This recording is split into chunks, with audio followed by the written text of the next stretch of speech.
Hi, good evening and welcome back to my YouTube channel. My name is Pratik Gupta. तो finally जो आज हमारा lecture होने वाला है वो हमारे करंट अफेयर सीरीज़ का फोर्थ लेक्चर है। जैसा आप जानते हैं कि दो लेक्चर्स हमने अक्टूबर में किए थे। One lecture we did in the month of November and a fourth lecture is here for the month of November and December combine. तो आज जो हम करंट अफेयर्स कवर करेंगे इस पर्टिकुलर लेक्चर के अंदर वो हमारे होंगे 11 नवंबर से 9 of December 2022, that means till today. देखिए आज का लेक्चर मैं कहूँगा कुछ स्पेसिफिक होने वाला है क्योंकि आज इस लेक्चर में कुछ मैं ऐसी टर्म्स डिस्कस करने वाला हूँ जो हमारी क्लासेस में अभी तक डिस्कस नहीं हो रही थी। In fact I would say these things have all together brought new by the government of India and more over certain other things that appeared in our country. Okay, हो सकता है कि वो चीज़ हमारे लिए नहीं हो बट ग्लोबल लेवल पे वो बहुत टाइम से चल रही हो। ठीक है, तो एक एक करके हम अपने करंट अफेयर्स की न्यूज़ को कवर करेंगे और इस लेक्चर को हम कंप्लीट करेंगे। Okay, so the very first update that I have is basically about the credit guarantee fund for warehouses. Okay, now what is the news and what is the point? Then after that I will explain it to you. The proposed fund under the Warehousing Development and Regulatory Authority is aimed at getting more warehouses into the formal sector. Warehouses का मतलब आपको पता होगा एक ऐसा particular place जहां पे आप अपने प्रोड्यूसेस को स्टोर कर सकते हैं। For example vegetables, fruits, wheat, pulses. If you not being able to sell in the market then you can simply go to these places और वहां पे जाके आप अपने प्रोडक्ट को स्टोर कर सकते हैं so that it will not go waste and you can simply store it at a particular temperature also. उन्हें आप वेयर हाउसेस का नाम देते हैं। ठीक है, अब पॉइंट क्या है? Farmers as well as businesses can store their produce in warehouses registered with the WDRA, that means this only, and seek loan against from bank against it. देखिए, सबसे पहले मैं आपको बताऊंगा कि क्रेडिट गारंटी फंड होता क्या है। उसके बाद में क्रेडिट गारंटी फंड कैसे हेल्प करता है बिजनेसेस को वो बताऊंगा and then after that I will also tell you about this particular news related to the warehouses. Okay, so let's start. देखिए, होता क्या है कि जब आप किसी बैंक से लोन मांगते हैं अपने बिजनेस पर्पस के लिए तो बैंक क्या कहता है आपसे? That I need a guarantee of the loan. Okay, guarantee in what sense कि in future if you are not being able to pay the money back then who is going to pay it. यानी कि in case of default condition that how you are going to pay the money back. ठीक है, तो अगर आपने कुछ security रखी है तो उस केस में मान के चलिए आपको लोन आराम से मिल जाता है और अगर आप सिक्योरिटी नहीं रख पा रहे हैं तो उस केस में आपको लोन मिलना काफ़ी मुश्किल हो जाता है।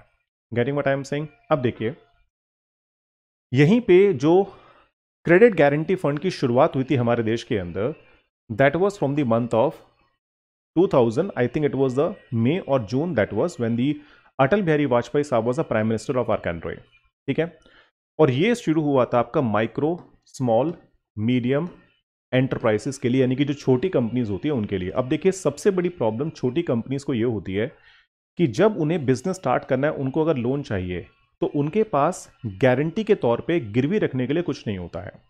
और अगर गारंटी के तौर पे गिरवी रखने के लिए कुछ नहीं होगा तो मान के चलिए लोन मिलना बैंक से मुश्किल हो जाएगा, क्योंकि बैंक हमेशा मांगता है आपसे कि हमें गारंटी चाहिए अगर आपको लोन चाहिए तो। ओके, या फिर हमारे पास कुछ सिक्योरिटी लाके रखिए जिससे कि हम आपको लोन दे पाए। और अगर आप नहीं दे पा रहे हैं तो मान के चलिए लोन की एप्लीकेशन आपको रिजेक्ट हो जाएगी और आप बिजनेस नहीं कर पाएंगे। और in our country if I tell you, micro, small and medium enterprises are basically constituting a huge amount of formal manufacturing output, or you can say part of our country, and moreover that also constitute almost around 40% of our exports from India to the rest of the world. तो देखिए, इनको secure करने के लिए, इनको मजबूत करने के लिए गवर्नमेंट ऑफ इंडिया ने क्या किया? They basically brought something called credit guarantee fund. और इसमें बोला गया कि कुछ एलिजिबल इंस्टीट्यूशंस होंगे जिनसे जब कस्टमर, यानी कि आप और मेरे जैसा आदमी जाके अगर बैंक से लोन लेता है और बोलता है कि मुझे अपना बिजनेस स्टार्ट करना है एक छोटे स्केल पे और उसके लिए मुझे 10 लाख, 20 लाख, 50 लाख, 1 करोड़ तक का लोन चाहिए, तो उसके लिए मान के चलिए आपको बिना गारंटी की दिए आपको लोन मिल जाएगा। कैसे? अब देखिए इस पर्टिकुलर एमएसएमई के लिए जो फंड था, इसके अंदर गवर्नमेंट ऑफ इंडिया ने बोला that certain amount of money we are going to put, यानी कि गवर्नमेंट ऑफ इंडिया अपनी जेब से इस पर्टिकुलर फंड के अंदर कुछ पैसा डाल देगी, ठीक है। With that small industrial development bank of India they will also put certain amount of money in this particular fund, यानी कि जब दोनों अपनी जेब से पैसा कंट्रीब्यूट करेंगे तो एक अच्छे अमाउंट का पैसा यहां पे इकट्ठा हो जाएगा, ठीक है। और जो भी एलिजिबल इंस्टीट्यूशंस इस फंड से एलिजिबल होंगे, फॉर एग्जाम्पल मान लीजिए आईसीआईसीआई बैंक एक ऐसा इंस्टीट्यूशन है जो एलिजिबल है इस क्रेडिट गारंटी फंड के लिए लोन प्रोवाइड करने के लिए।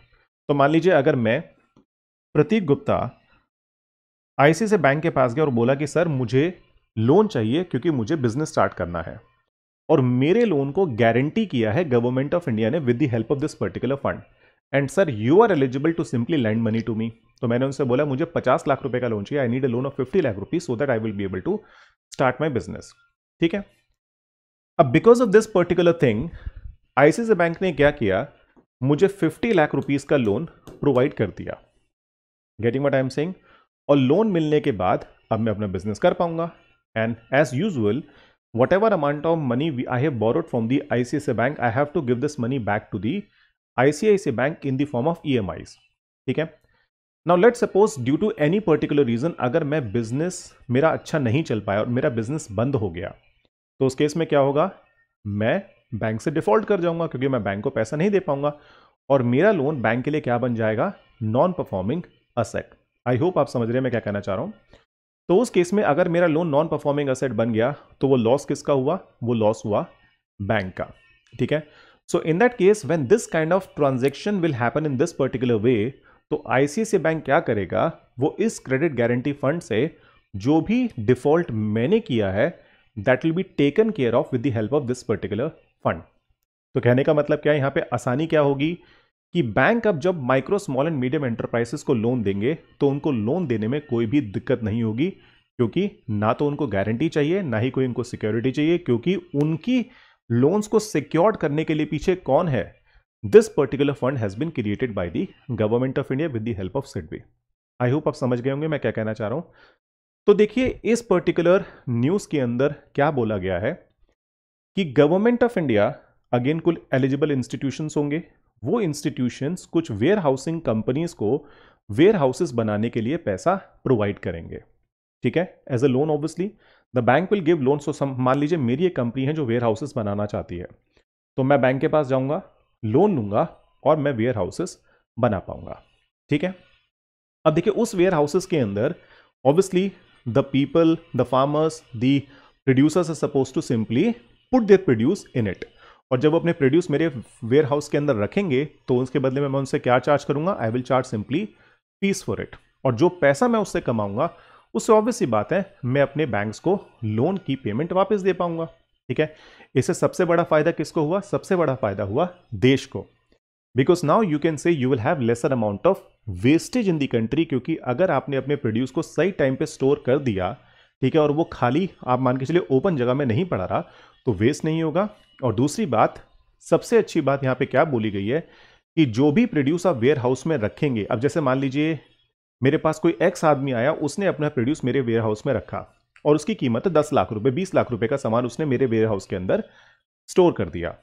Now the point is what, as my warehouse which is being registered with this WDRA, so the logic is very simple, मेरा वेयर हाउस रजिस्टर्ड होने की वजह से जिसने भी मेरे वेयर हाउस के अंदर सामान रखा है वो उस बेसिस पे बैंक से जाके लोन ले सकता है कि सर देखिए मेरा काफी सारा सामान इस पर्टिकुलर वेयर हाउस के अंदर रखा हुआ है जो इस अथॉरिटी के अंदर रजिस्टर्ड है, और सर जब समय आएगा ये बिक जाएगा और मुझे पैसा मिल जाएगा, बट उस टाइम के लिए मुझे थोड़ा सा पैसा लोन चाहिए। So in that case that particular produce can be provided as a guarantee for the purpose of taking loan from the bank, ठीक है। सो क्रेडिट गारंटी फंड जो होते हैं वो आपके इस तरीके से काम करते हैं। आई होप आपको समझ में आएगा। So this kind of fund we are already having in our economy for different companies. Like as I told you, we are already having for the MSME.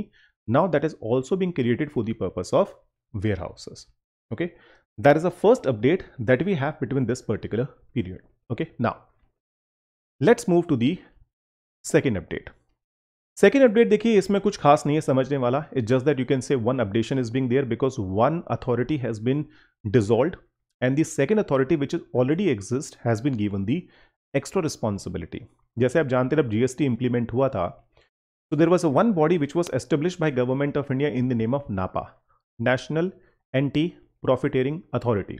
यानी कि जिन जिन आइटम पे जीएसटी की रेट कम हुई थी और उस टैक्स कट का फायदा जो कंज्यूमर को मिलना चाहिए था, अगर वो बिजनेसमैन ने प्राइस बढ़ा के खुद ले लिया, तो उस केस में we people can simply complain with the नापा.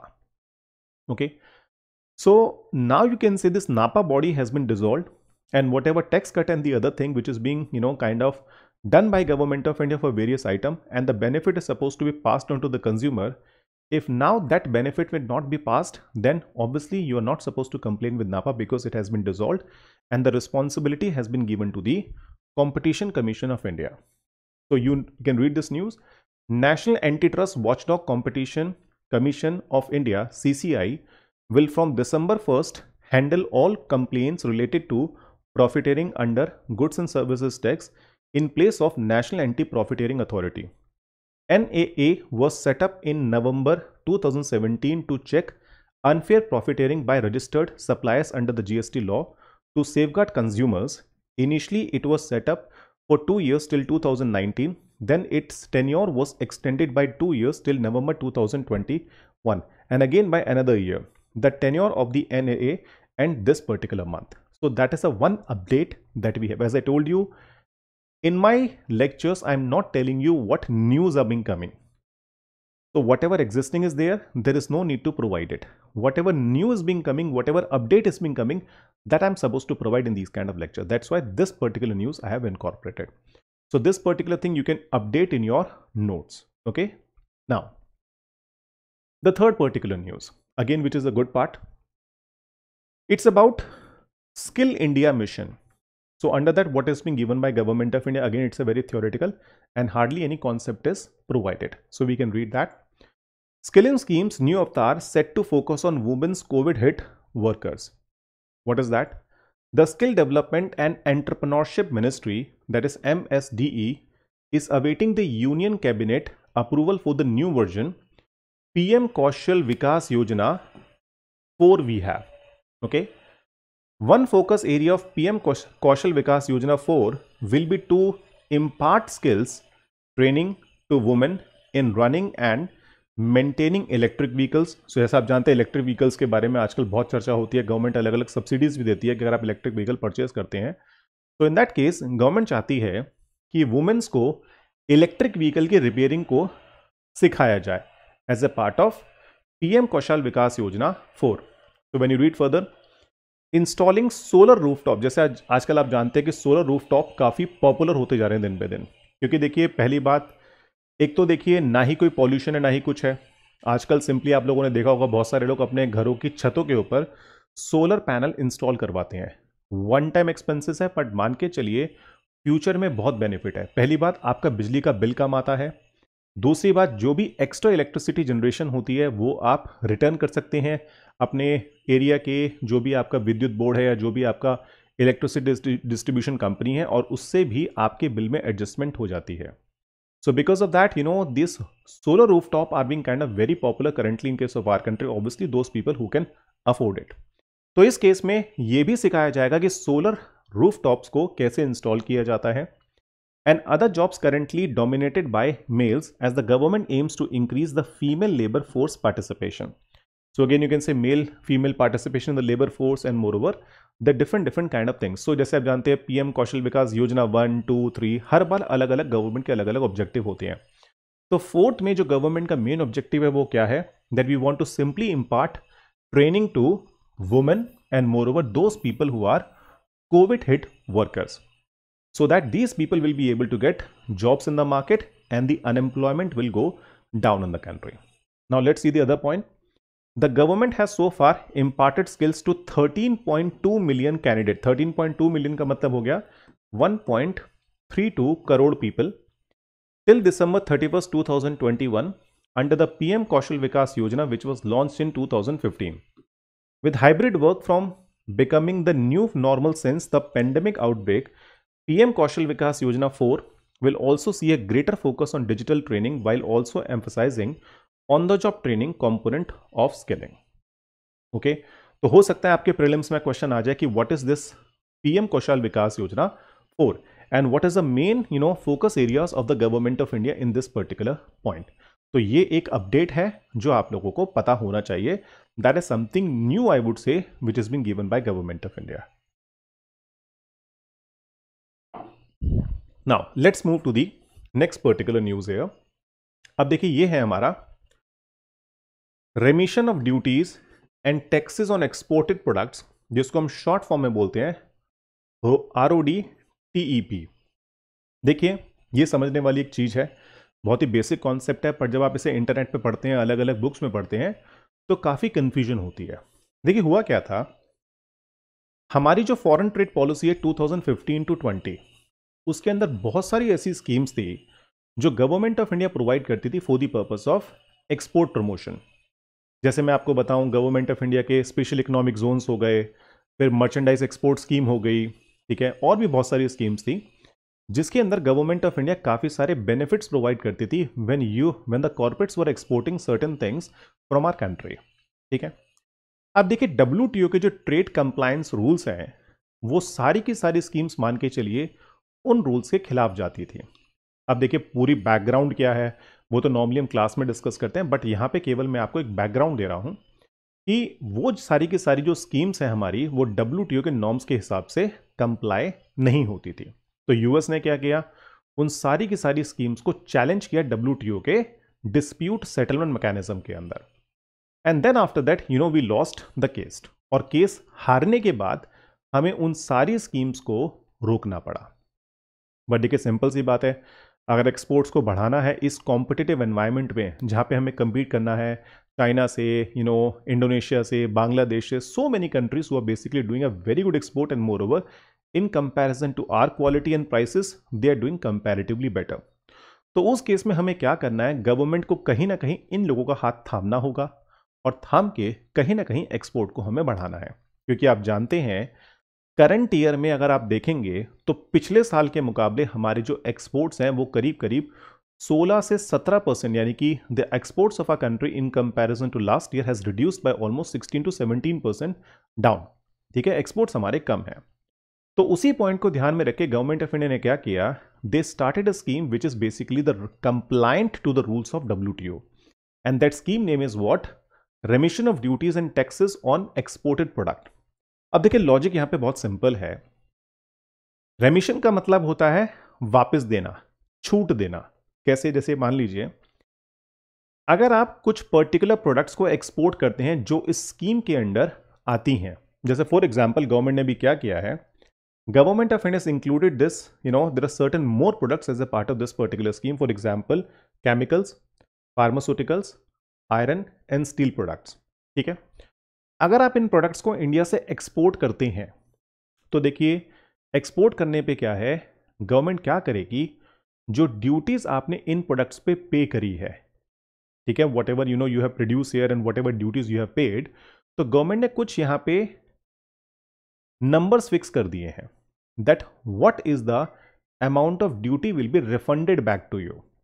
जैसे मान लीजिए गवर्नमेंट ने, अगर मैं आपको बताऊं, in this particular scheme they have simply made the brackets between 0.1% to around 4.3%, यानी कि 0.1% से 4.3% तक के स्लैब्स फिक्स किए हैं। That could be up and down because वो चेंज होते रहते हैं। तो जब आप एक्सपोर्ट करेंगे तो आप अपना बिल प्रोड्यूस करेंगे कि देखिए मैंने इतने अमाउंट के प्रोडक्ट को एक्सपोर्ट किया है और इतनी मेरी ड्यूटी बनती है जो मुझे वापस मिलनी चाहिए। Okay, so imagine if that you have exported worth of 1000 crore rupees worth of goods you exported which are being eligible under this particular scheme to get the duties remission, यानी कि आपको वापस मिलना चाहिए, और उस पर मान लीजिए 3% की ड्यूटी रेमिट आपको होनी चाहिए। तो 3% 1000 का कितना हो गया, so if you calculate 3% of it, तो that will be around 30 crore rupees आपको मिलने चाहिए। तो 30 करोड़ रुपीज आपको कैश नहीं मिलेंगे, 30 करोड़ रुपीज को आपको ड्यूटी स्क्रिप्ट्स मिल जाएंगे। यानी कि एक तरीके के पेपर होंगे जिन पे लिखा होगा कि गवर्नमेंट ने आपको 30 करोड़ रुपए की ड्यूटीज रेमिट की है। Okay, that is in electronic form only. और उन ड्यूटीज रिसीट का आप क्या कर सकते हैं कि जब भी मान लीजिए अगर आप बाहर से कोई भी मटेरियल इंपोर्ट करते हैं अपनी कंपनी के अंदर, या फिर मान लीजिए कोई टेक्नोलॉजी इंपोर्ट करते हैं और उसके ऊपर अगर आपको इंपोर्ट ड्यूटी देनी है, तो with the help of this particular scripts you can simply pay that duty. Are you getting what I am saying? तो कहने का मतलब क्या है कि आपने जो ड्यूटी पे करी है उसमें कुछ हद तक आपको ड्यूटी वापस कर दी जाएगी in that particular form. Getting what I am trying to say? So this particular thing is basically helping in terms of giving the duties back। अब देखिए उसमें फायदा क्या है कि अगर इस तरह से ड्यूटीज वापस की जाएंगी तो कहीं ना कहीं जब मुझे बचत हो रही है तो मेरे जो एक्सपोर्ट्स के दाम हैं वो कम हो जाएंगे and I will be able to export more here. Okay, that is one of the update here. So as you can see, benefits under the scheme will be given to exports made between December 15 2022 and between सितंबर 30 2023, यानी कि करीब करीब मान के चलिए 9 से 10 महीने के लिए बेनिफिट दिए गए, ज्यादा नहीं है। India's export contracted 16.65% on year in October to 29.78 billion, dragged by engineering goods, textiles and other petroleum products. Are you getting what I am trying to say? तो कहने का मतलब ये है कि इस तरह की स्कीम्स को में कुछ और प्रोडक्ट्स को इंक्लूड करके the government is being trying to increase the exports from our country. Okay, that is one of the more update that we have between this particular period. Okay, now अब देखिए next जो है, again it's a more theoretical in nature and that is what, national single window system, जिसको हम short form में बोलते हैं NSWS। Okay, now what is that?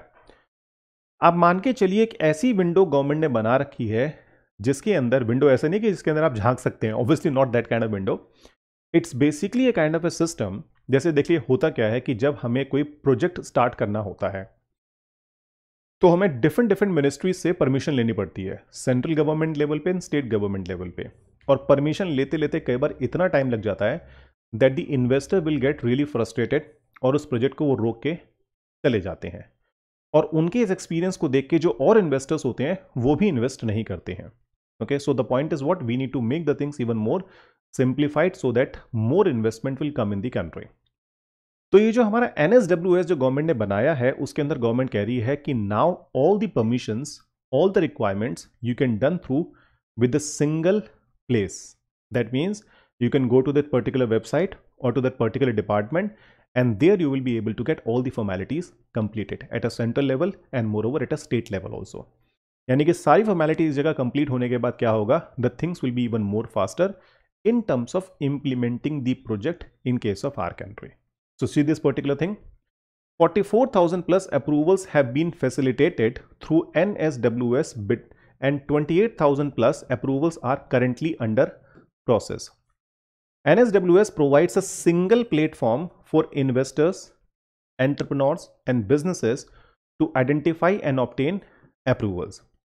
The portal was launched last year and currently accept applications for 248 G2B clearances, that means government to businesses clearances from 26 central ministries and departments, and in addition to clearance in 16 states and UTs। Okay, it works under the Department for Promotion of Industry and Internal Trade, Ministry of Commerce and Industry। ठीक है, तो कहने का मतलब क्या है, government का एक और इनिशिएटिव है so that they will be able to make ease of doing business even more easy and more faster in case of our country। I hope you're getting, so that is the next update we have। Now after this,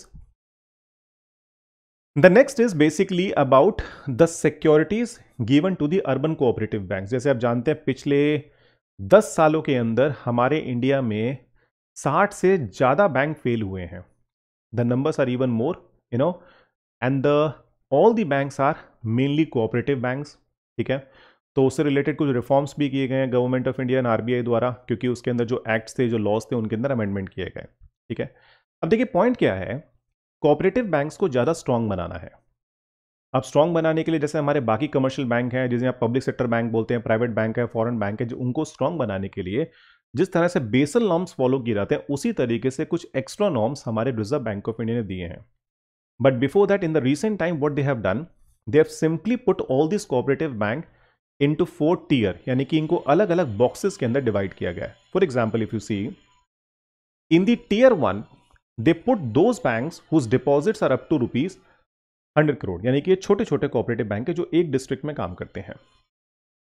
tier 2 में आपके वो urban cooperative banks आएंगे जिनके deposit 100 से 1000 करोड़ हैं. Tier 3 के अंदर वो बैंक आएंगे जिनके डिपॉजिट 1000 से 10,000 करोड़ हैं. और टियर 4 में वो आएंगे जिनके डिपॉजिट 10,000 करोड़ रुपीज से ज्यादा है, यानी कि ये आपके लार्जेस्ट है. ठीक है, ये पॉइंट है. अब देखिए, दो इनको स्पेसिफिक नॉर्म्स बोले गए हैं. The one is very easy and the second is again not difficult to comply with.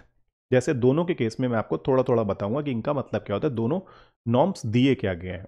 देखिए, in the very first one they provided that tier 1 urban cooperative bank, that means they're talking about this particular bank operating in a single district, should have a minimum net worth of 2 crore. देखिए, net worth का मतलब होता है asset minus liability, यानी कि जितनी आपकी संपत्तियां हैं उनमें से सारी लाइबिलिटीज को घटा के जो बचेगा उसे आप बोलते हैं नेट वर्थ. तो ये बोल रहे हैं कि ये वाले जो बैंक है इनका नेटवर्थ कम से कम 2 करोड़ रुपए का होना चाहिए, यानी कि इनके पास किसी भी टाइम इतनी एसेट्स होनी चाहिए 2 करोड़ रुपए की, so that they will be able to take care certain expenditure without any problem. ठीक है, और जो बाकी की बात करेंगे तो यहां पे बोला गया they should have a minimum net worth of ₹5 crore. That is the first thing that they have provided. So that is the first regulatory compliance that they need to follow. ठीक है, सेकेंड चीज क्या बोली गई है, that you have something called capital adequacy ratio, जिसे आप बोलते हैं पूंजी पर्याप्तता अनुपात. सो कैपिटल एडिक्वेसी रेशियो जैसे हम जब नॉर्मली अपना पढ़ते हैं बेसल नॉर्म्स के अंदर, तो हमें पता है that all the banks in case of our country need to maintain this ratio at 9% plus 2.5% का कैपिटल कंजर्वेशन बफर उनको मेंटेन करना होता है. ठीक है, तो यहां पे भी इनको ये रेशियो मेंटेन करने के लिए बोला गया है with a particular percentage. So if you talk about, they have given that the tier 1 need to maintain this particular ratio at 9%, as you can see here. यानी कि जो भी आपके रिस्क वेटेड एसेट्स होंगी उसका 9% आपको मेंटेन करना है. ठीक है, एंड सेकेंडली जो बाकी बचेंगे उनमें they need to maintain this particular ratio at 12%. okay, so they need to maintain it at 12%. so when you read it, the tier 1 urban cooperative banks have to maintain as minimum capital to risk weighted assets ratio of 9%. okay, on the ongoing basis. In the tier 2 to 4 banks need to maintain this ratio at 12%. अब देखिए, capital, अगर मैं आपको capital adequacy ratio को बहुत ही simple भाषा में बताने की कोशिश करूं, जैसे मान लीजिए अगर मैं कहता हूं कि बैंक्स का काम है डिपॉजिट लेना और लोन्स प्रोवाइड करना. ठीक है, अगर किसी बैंक में ज़्यादा कस्टमर्स डिफॉल्ट कर जाते हैं, यानी कि जिनको आपने लोन दिया अगर वो लोन रिटर्न नहीं करते हैं, तो उस केस में क्या होता है कि बैंक के जो प्रॉफिट्स हैं उनमें से उनके लॉस को, यानी कि जो भी आपको कस्टमर्स को पैसा वापस करना है वो अपने प्रॉफिट्स में से आप प्रोवाइड करेंगे. ठीक, अगर प्रॉफिट्स आपके इतने नहीं हैं, देखिए प्रॉफिट्स भी एक तरह से बैंक के जो कैपिटल का ही पार्ट होता है. तो कहने का मतलब क्या है कि जितना भी लॉस होगा उसका 9% टियर 1 बैंक्स के केस में, और जो बाकी आपके दूसरे बैंक है उनके केस में 12% के आसपास का कैपिटल आपके बैंक, कैपिटल का मतलब होता है पूंजी. ठीक है, जैसे मैं कहूं कि अगर, देखिए, अगर बहुत ही सिंप्लीफाइड वे में मैं आपको कोशिश करूं या बताने की, तो इसका मतलब ये है, जैसे मान लीजिए मैं कहता हूं कि बैंक को लॉस हुआ 100 करोड़ का. ठीक है, और जैसे ये बात मार्केट में जाएगी, ठीक, तो उस केस में क्या होता है, कुछ लोग पैनिक कर जाते हैं पैसा विड्रॉ करने के लिए. अरे बैंक को लॉस हो रहा है, बैंक रिटर्न नहीं कर पाएगा, बैंक में प्रॉब्लम है. So they unnecessarily start withdrawing the money. और आप जानते हैं बैंक में जो आपका पैसा होता है वो बैंक ने लोन के रूप में आगे कस्टमर्स को दिया है. सारे लोगों ने डिफॉल्ट नहीं किया है, कुछ लोगों ने डिफॉल्ट किया है, जो मार्केट में न्यूज बन गई है. तो उस केस में देखिए होता क्या है कि अगर बैंक के पास एक कैपिटल है बफर के रूप में, कैपिटल का मतलब क्या, जिन्होंने बैंक स्टार्ट किया था अगर उन्होंने कैपिटल बैंक में डाल रखा है, ठीक है, तो उस केस में उस कैपिटल का इस्तेमाल करके आप अपने लॉसेस को पूरा कर पाएंगे. और जो लोग पैसा अपना विड्रॉ करना चाहते हैं without any reason, you will be able to provide the money back also. Are you getting what I am trying to say? So it's a very simple thing. कि in case of extra losses in case of a bank, the bank need to have extra amount of capital with them so that they will be able to simply pay the money back to the depositor, or you can say they will be able to take care their losses. ठीक है, तो अगर ये ratio मान के चलिए bank 9 या 12% पे मेंटेन करें, then I would say that shows the bank is basically quite stable even if they are being having reasonable amount of losses. देखिए रीजनेबल कह रहा हूं यहां पे, इसका मतलब ये नहीं कि बहुत सारे लॉसेस हो रहे हैं, कि सारे लोग डिफॉल्ट कर गए, सारे लोग डिफॉल्ट करेंगे तो बैंक डूब ही जाएगा. Okay, it's just that you can say if there is a regional amount of losses, then certain the bank will be able to take care those losses with the help of this particular capital here. Are you getting what I'm trying to say? ये है आपका next update. अब देखिए next जो है हमारे पास वो again very simple है और बहुत सारे वीडियोस में पहले ही बात कर चुका हूं, तो हुआ है तो इसलिए इंक्लूड कर लिया है कि जो हमारा सेकेंड क्वार्टर के जीडीपी ग्रोथ रेट है वो हमें गवर्नमेंट ने प्रोवाइड की है, and that is just 6.3% in the quarter of July to September. ठीक है, अब देखिए लिखा गया है कि India's economic grew 6.3% in July September from a year earlier as robust service and higher investment compensated for the surprise contraction in manufacturing, while agriculture was steady despite an erratic monsoon.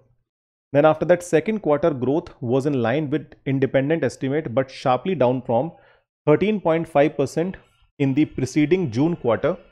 That got a statistical boost from the base effect of lower growth and the COVID hit year ago. अगर आपको जानना है देखिए particularly कि base effect क्या होता है क्या नहीं होता है, तो मैंने अपने चैनल पे एक वीडियो अपलोड किया था regarding the GDP growth rate and base effect, जो कि ऊपर आपको स्टार में दिख जाएगा, and accordingly you can simply go to that particular video and you will be able to get all the understanding regarding कि बेस इफेक्ट होता क्या है जीडीपी ग्रोथ रेट के अंदर. So that video can refer and with the help of that you will be able to get all the relevant information regarding that. Getting what I am trying to say. अब देखिए यहीं पे अगर comparison करें China से, तो China की economy जो ग्रो करी है वो है हमारी ओनली 3.9% पे in the same quarter. So that is a matter of happiness, because normally होता क्या है कि हम लोग हमेशा इंडिया और चाइना को कंपेयर करते हैं, और जैसे ही इंडिया चाइना से किसी भी पर्टिकुलर एरिया में बेटर परफॉर्म करते हैं, the people are being really happy with that, and obviously we are suppose to be happy. क्योंकि देखिए कहीं ना कहीं वो भी पैंडेमिक से जूझे थे, हम भी पैंडेमिक से जूझ रहे हैं, कहीं ना कहीं करा कराया तो उन्हीं का था ना, जो हम लोगों को और पूरे वर्ल्ड को भुगतना पड़ा. तो they are still being facing lot of problem, though we have comparatively better situation in case of our country, but still you can say we are doing comparatively much better when it comes to tackling the COVID-19 pandemic impact. Plus देखिए अगर आज के newspaper की ही बात करूं तो उसमें लिखा गया है कि आने वाले कुछ सालों के अंदर, यानी कि जो 3-4 साल की बात करी जा रही है, उसमें एस्टिमेट है कि ग्लोबल लेवल पे जो जीडीपी लॉस होने वाला है that will be around $4 trillion. That is almost equal to the economy of Germany. ठीक है, और अगर ऐसा हुआ तो मान के चलिए इंडिया भी उससे बचने वाला नहीं है, क्योंकि हमारी इकोनॉमी भी मान के चलिए करीब करीब ऑलमोस्ट जो हमारे जीडीपी का 18 to 19% of its basically being coming from the exports from our country. और देखिए अगर ग्लोबल लेवल पे रिसेशन आएगा, स्लो डाउन आएगा, तो उस केस में मान के चलिए हमारे एक्सपोर्ट्स भी इंपैक्ट होंगे, और हमारे एक्सपोर्ट्स इंपैक्ट होंगे तो उस केस में क्या है कि हमारी ग्रोथ रेट भी इंपैक्ट होगी. इसलिए अगर आप लोगों ने सुना हो, you must have heard about it, कि करंटली हमारी जो गवर्नमेंट ऑफ इंडिया जो मिनिस्ट्रीज हैं वो क्या कहते रहते हैं, that we need to focus more on the self consumption. We need to increase more and more self consumption here, okay, so that even if the world is going to be hit by the kind of this recession or slowdown kind of a thing, then our economy will not be that much impacted as the other people are being kind of predicted. जैसे आप लोगों ने सुना होगा, कई बार लोग ये भी बोल रहे हैं, आजकल न्यूज में आता रहता है कि Indian economy is being placed comparatively better in comparison to other nations. So they are not wrong in that case, they are actually right, क्योंकि जितना बड़ा शेयर चाइना में और अदर कंट्रीज में एक्सपोर्ट का है उतना बड़ा शेयर हमारा नहीं है. तो उस केस में मान के चलिए कि अगर ग्लोबल लेवल पे प्रॉब्लम हो भी रही है, then obviously we will be impacted but not that much share. ठीक है, तो देखिए अगर यहाँ पे आप कंपैरिजन करेंगे तो आपको देखने को मिलेगा पिछले साल और इस साल के मुकाबले, पिछले साल फर्स्ट क्वार्टर में जो जीडीपी ग्रोथ रेट थी वो 20.1% की थी, जो हमारे इस साल के फर्स्ट क्वार्टर में 13.5% की है. वहीं पे अगर आप देखेंगे कि जो सेकंड क्वार्टर है, सेकंड क्वार्टर में लास्ट जीडीपी ग्रोथ रेट थी 8.4%, and this year it is 6.3% only. Okay, so that means we are performing comparatively poor in comparison to whatever is being done last year. अब देखिए last year की जो very high growth rates थी उनको बोला गया था base effect. So I'll request you people to simply refer that video and you will get to know what is the meaning of base effect here. अब बाकी बचे 2 और क्वार्टर जो इस साल के बचे हैं. तो पिछले साल it is 5.4 and 4.1. So the people are estimating the growth rate in case of our country is going to be further down. और जो पूरे साल की ग्रोथ रेट हमारी होने वाली है in comparison to 2021-22 and in 2022-23 that will be around 6% something. Okay, तो ये पॉइंट हमारा है यहां पे. ठीक है, इसके बाद देखिए 2 टर्म्स हैं जो न्यूज में काफी ज्यादा हैं और स्टूडेंट्स काफी एक्साइटेड भी हैं उनको जानने के लिए. ठीक है, पहला है हमारा e rupee. Okay, the first one is basically your e rupee here. तो उसे हमने नाम दिया है सेंट्रल बैंक डिजिटल करेंसी. अगर आप लोगों ने देखा हो तो इस तरीके से हमें सिंबल्स देखने को मिल रहे हैं. तो पहले रिजर्व बैंक ऑफ इंडिया ने इसको कॉर्पोरेट लेवल पे लॉन्च किया. अब रिजर्व बैंक ऑफ इंडिया ने इसको रिटेल बेसिस पे भी लॉन्च किया है. कंफ्यूजन बहुत सारी हैं, समझ में नहीं आ रहा है चीजें होंगी तो होंगी कैसे. बट जितना मुझे अपनी अंडरस्टैंडिंग से समझ में आ पा रहा है उतना मैं आपको यहां पे थोड़ा बताने वाला हूं. ठीक है, देखिए पहली बात, इलेक्ट्रॉनिक रुपी नॉर्मल हमारे रुपी के नोट से डिफरेंट कैसे है. It just that you can say if I am having 100 rupee in the bank account, अगर मेरे पास बैंक में 100 रुपए हैं और अगर मैं उस 100 रुपए को विड्रॉ करना चाहता हूं तो बैंक मुझे एक 100 रुपए का नोट दे देगा. ठीक है, यहीं पे इस फिजिकल नोट यानी कि जो मैंने बैंक में डिपॉजिट किया था, अगर मैं इसको ई रूपी में कन्वर्ट करा दूं, then certainly you can say now the bank will not give me any physical rupee here because I personally deliberately converted my rupee which was in the form of note into the electronic. तो सबसे पहला point क्या है कि अगर हमारे देश में जो हमारी प्रिंटेड करेंसी है, अगर उसको लोग धीरे धीरे इलेक्ट्रॉनिक करेंसी में प्रिंट कराते जाएंगे and they will start using it, then certainly you can say what is the first benefit? The cost of printing of currency will go down. क्योंकि देखिए नोट प्रिंट करना भी कोई आसान और सस्ता काम नहीं है. It is a very complicated and very expensive thing. तो सबसे पहला बेनिफिट ये है दैट यू विल बी और you can say we people will be able to save lot of money in terms of printing currency. ठीक है, अब देखिए काम कैसे करेगा. जैसे आपके डिजिटल वॉलेट होते हैं यूपीआई पेमेंट के लिए, उसी तरीके से जब आप खुद डेलिबरेटली इस ई रूपी को ऑप्ट करेंगे, then in your account, obviously that is basically with the bank only, आपके इस वॉलेट में ये पैसे रिफ्लेक्ट हो जाएंगे. तो मान के चलिए जैसे करंटली आप पेमेंट करते हैं ना यूपीआई से कि आपने क्यूआर कोड स्कैन किया and then you are being able to simply transfer the money. और आप यूपीआई किसे कर सकते हैं? जो यूपीआई एक्सेप्ट करता है. अगर कोई यूपीआई एक्सेप्ट ही नहीं करता तो क्या आप उसे पेमेंट कर सकते हैं? Obviously you can not do the payment here. But यहां पे मान लीजिए अगर मैं एक बिजनेसमैन हूं या मैं एक ऐसा इंडिविजुअल हूं जो ई रूपी को एक्सेप्ट करता है, क्योंकि मैंने भी अपना ई रूपी वॉलेट एक बैंक के साथ चालू कर लिया है. तो जैसे अगर मैं स्टेट बैंक ऑफ इंडिया का तरीका बताऊं तो स्टेट बैंक ऑफ इंडिया की ऐप पे जाके आप अपना ई रूपी वॉलेट एक्टिवेट करा सकते हैं. And then after that what happen, you can simply convert your currency that is in the bank account and you can transfer it in your e-wallet. तो मेरे e-wallet में पैसा ट्रांसफर हो गया. अब उस e-wallet से मैं सामने वाला बंदा जो ई रूपी एक्सेप्ट करता है, मैं उसको पेमेंट ट्रांसफर कर सकता हूं. ठीक है, देखिए एक पॉइंट बहुत सिंपल है कि जब आप यूपीआई से पेमेंट करते हैं तो यूपीआई आपके बैंक अकाउंट से अटैच है और सारी की सारी पेमेंट की इंफॉर्मेशन आपकी बैंक अकाउंट में वो रिफ्लेक्ट होती रहती है. तो अगर गवर्नमेंट ऑफ इंडिया चाहती है तो उन ट्रांजैक्शंस को वो पूछ सकती है, उनको रिपोर्ट किया जा सकता है.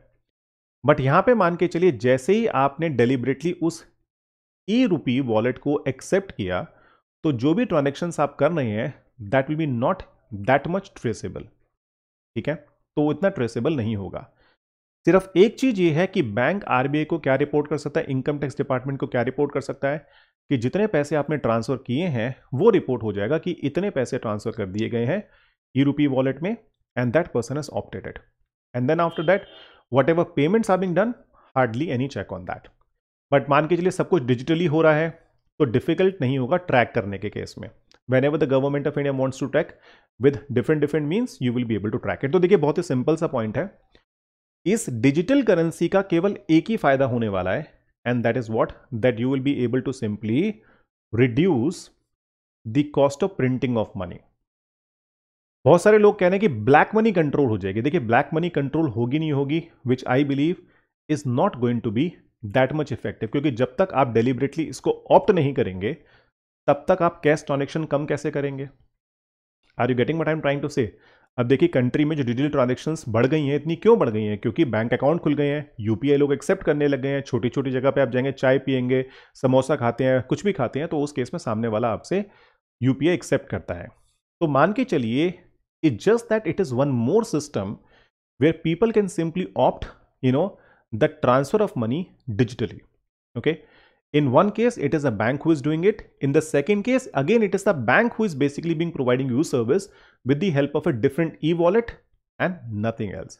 तो जो मुझे केवल एक बेनिफिट दिख रहा है अभी करंटली वो ये है कि अगर हम लोग इसको ज्यादा से ज्यादा ऑप्ट करेंगे तो मान के चलिए कहीं ना कहीं एक फायदा जो होने वाला है वो है आपका प्रिंटिंग ऑफ करेंसी की जो कॉस्ट है वो हमारी कम हो जाएगी। Getting what I am saying. The second thing, second देखिए जो एक अभी न्यूज में है वो है आपका श्योरिटी बॉन्ड इंश्योरेंस। कि what is the surety bond insurance, क्या होता है हमारा, that we people need to know here from the examination perspective, क्योंकि ये नया कॉन्सेप्ट है और अभी रिसेंटली ये इंप्लीमेंट होने वाला है। क्योंकि ये देखिए हमारी गवर्नमेंट ने अनाउंस तो किया था बजट में 2022-23 में, बट उसकी जो रिसेंट गाइडलाइंस हैं वो IRDAI द्वारा अभी हमें मिली है। ठीक है, तो यहां पे बेसिक एग्जांपल देके मैं आपको समझाऊंगा कि ये होता क्या है और ये कैसे काम करने वाले हैं। बाहर के डेवलप कंट्रीज में तो मान के चलिए बहुत टाइम से these people are being using it. I am just telling you that how this thing is going to happen in case of our country in a normal example. जब practically implement होंगे तो बाद में हमें पता लग ही जाएगा कि ये कैसे काम करने वाले हैं। ठीक है, अब सुनिए कि श्योरिटी बॉन्ड इंश्योरेंस है क्या। सी दिस पर्टिकुलर थिंग, देखिए यहां पे तीन पार्टी होंगी।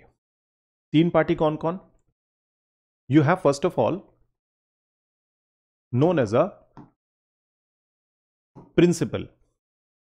Principal is basically nothing but a company who will do the work. जैसे हो गया आपका टाटा हो गया, अंबानी हो गए, अदानी हो गए, जो भी कंपनीज आपकी मार्केट में काम कर रही हैं। ठीक है, then the second thing here you have something called surety. Okay, दो सेकेंड होंगे वो होंगे यहां पे श्योरिटी। और श्योरिटी क्या होगा यहां पे, surety is basically going to be a insurance company. Okay, जैसे अभी जो ये बॉन्ड्स आने वाले हैं that is going to be issued by the Bajaj Allianz company. अगर आपने सुना बजाज अलियांस इंश्योरेंस जो है हमारा, Bajaj Allianz is going to provide it. Okay, और जो थर्ड जो इसमें होगा वो होगा हमारा ऑब्लिजी।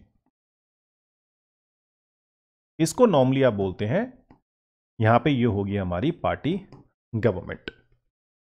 ठीक है, देखिए नॉर्मली क्या होता है, कई बार ऐसा देखा गया है कि गवर्नमेंट जब कोई प्रोजेक्ट किसी प्राइवेट कंपनी से करवाती है, अब जब वो प्राइवेट कंपनी इस प्रोजेक्ट को टाइम पे कंप्लीट नहीं करती है या फिर मान लीजिए उसके अंदर कुछ गड़बड़ कर देती है, तो उसमें नुकसान किसका होता है, उसमें नुकसान होता है गवर्नमेंट का। ठीक है, तो नॉर्मली काम क्या है, मुझे काम करवाना है गवर्नमेंट को, मैंने प्राइवेट कंपनी को हायर किया, उनको बोला मैं आपको एक्स अमाउंट दूंगा, कंपनी ने काम एक्सेप्ट किया, मैंने उनको पेमेंट करी, जैसी काम कंप्लीट हो गया बात खत्म। जैसे मान लीजिए मुझे गवर्नमेंट ऑफ इंडिया को एक पुल बनवाना है, तो पुल बनाने के लिए लार्सन टूब्रो कंपनी को हायर किया। टूब्रो कंपनी ने बोला सर मैं इतना चार्ज करूंगा, गवर्नमेंट ने बोला ठीक है मैं आपको पे करूंगा। टूब्रो ने काम कंप्लीट किया, गवर्नमेंट ने पेमेंट की, बात खत्म। समझ पा नहीं पा रहे हैं, बट यही मान लीजिए अगर यहां पे गवर्नमेंट ने जो काम एक कंपनी L&T को दिया है, अगर वो टाइम पे कंप्लीट नहीं कर पाए या उन्होंने उस काम में कुछ गड़बड़ कर दी और उसकी वजह से यहां पे गवर्नमेंट को नुकसान हुआ है, तो क्या होगा, तो उसमें लीगल लिटिगेशंस होती हैं। ठीक है, और लीगल लिटिगेशन होने का मतलब आपको पता ही है, प्रोजेक्ट वहीं के वहीं रुका रहेगा और वहां पे 10 प्रॉब्लम इकट्ठी हो जाती हैं और खड़ी होती है। जैसे आपने देखोगे बहुत सारे ब्रिजेस होते हैं जो अंडर कंस्ट्रक्शन होते हैं कई कई सालों से। ठीक है, तो मेनली यहां पे जो चीज है, इंफ्रास्ट्रक्चर डेवलपमेंट को बूस्ट प्रोवाइड करने के लिए इस तरह के बॉन्ड्स को इंडिया में लाया जा रहा है। जैसे अब देखिए यहां पे क्या होगा, जिस कंपनी को काम दिया जाएगा जिस कंपनी को काम दिया जाएगा उसके काम कंप्लीट होने की गारंटी, अब गवर्नमेंट ने काम दिया इस पर्टिकुलर कंपनी को, इसके काम को कंप्लीट होने की गारंटी श्योरिटी देगी कौन? एक इंश्योरेंस कंपनी। कि सर हम गारंटी देते हैं, हम इंश्योरेंस देते हैं कि ये कंपनी को जो आप काम दे रहे हैं वो टाइम पे कंप्लीट करेंगे। तो मान लीजिए गवर्नमेंट ने एल को काम दिया और एल ने उसमें कुछ गड़बड़ कर दी किसी वजह से और काम पूरा नहीं हो पाया और गवर्नमेंट को उसमें 100 करोड़ का लॉस हो गया। तो यहां पे जो 100 करोड़ का लॉस गवर्नमेंट को हुआ है वो इंश्योरेंस कंपनी गवर्नमेंट को पे करेगी और पे करने के बाद गवर्नमेंट किसी दूसरे कॉन्ट्रैक्टर को या बाकी किसी और पार्टी को रखेगी और उससे वो काम कंप्लीट करवा लेगी। Getting what I am trying to say? So in a way government here is being totally secured. अब आप सोचेंगे इस तरह से तो इंश्योरेंस कंपनी को बहुत नुकसान होगा। ऐसा नहीं होने वाला है, क्योंकि इंश्योरेंस कंपनी केवल उसे ही गारंटी देगी जिसकी काम करने की हिस्ट्री बहुत अच्छी है, वो काम ठीक से करता है और वो काम में कोई गड़बड़ी नहीं करता है। To those parties you can say the insurance company is going to obviously provide the guarantee, और इसके लिए भी ये चार्ज करेंगे। From whom? They will charge from this principal company. क्योंकि देखिए कहीं ना कहीं जब ये पेमेंट करेंगे तभी तो इंश्योरेंस की फैसिलिटी दी जाएगी। So they will issue bonds and that is suppose to be purchase by this, you know, so this kind of things will happen in this particular way. So कहने का मतलब क्या है कि यहां पे इस तरीके से काम करने वाले हैं जिससे इंफ्रास्ट्रक्चर प्रोजेक्ट्स आराम से चलते रहें और काम हमारा कंप्लीट होता चला जाए। Are you getting what I am trying to say? तो ये बॉन्ड्स इशू करेंगे and these people are going to buy that bond. Are you getting what I am trying to say? तो इस तरीके से प्रोजेक्ट्स को और बेहतर बनाने के लिए, काम को इजी बनाने के लिए श्योरिटी दी जाएगी इंश्योरेंस कंपनी द्वारा। इसीलिए इनका नाम रखा गया है श्योरिटी बॉन्ड इंश्योरेंस। आई होप आप लोगों को समझ में आया होगा। तो नॉर्मली 2 पार्टी होती है, तो यहां पे आपकी 3 पार्टी होंगी उस ट्रांजेक्शन के अंदर। ठीक है, अगर पार्टी ने काम कंप्लीट नहीं किया या कुछ गड़बड़ी की, उससे गवर्नमेंट को लॉस हुआ, तो उस लॉस को कॉम्पनसेट कौन करेगी? Insurance company is going to compensate that particular losses है। Are you getting what I am trying to say? तो बॉन्ड्स बेचे जाएंगे, खरीदे जाएंगे, गारंटी दी जाएगी। Are you getting what I am trying to say? तो जब ये पेमेंट करेंगे तभी तो इंश्योरेंस की फैसिलिटी इनको मिल पाएगी। Are you getting? तो ये है हमारा एक न्यू कॉन्सेप्ट जो आया है, और मान के चलिए यूएस में और अलग अलग जो कंट्रीज में they are being using it since 1800। Okay, हम इनको अभी रिसेंटली स्टार्ट करने वाले। ठीक है, so that is what we have, I would say, which is something new and that you suppose to know in addition to the classes that we people have done in the classroom। ठीक है, तो आप कह सकते हैं ये हमारा current affair part हो गया जो हमें इस पर्टिकुलर टाइम पीरियड के अंदर मिला है।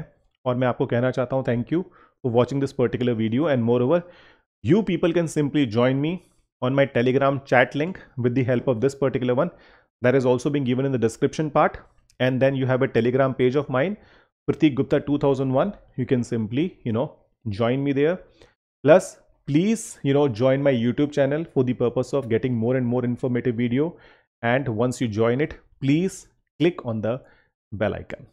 Okay, chaliye, thank you very much for watching my video, and we are going to meet very soon with the upcoming more videos which are going to be even more informative, and moreover that is also going to provide you a lot of insight about the working of the country and moreover the economy per se. Chaliye, thank you very much, take care and bye bye.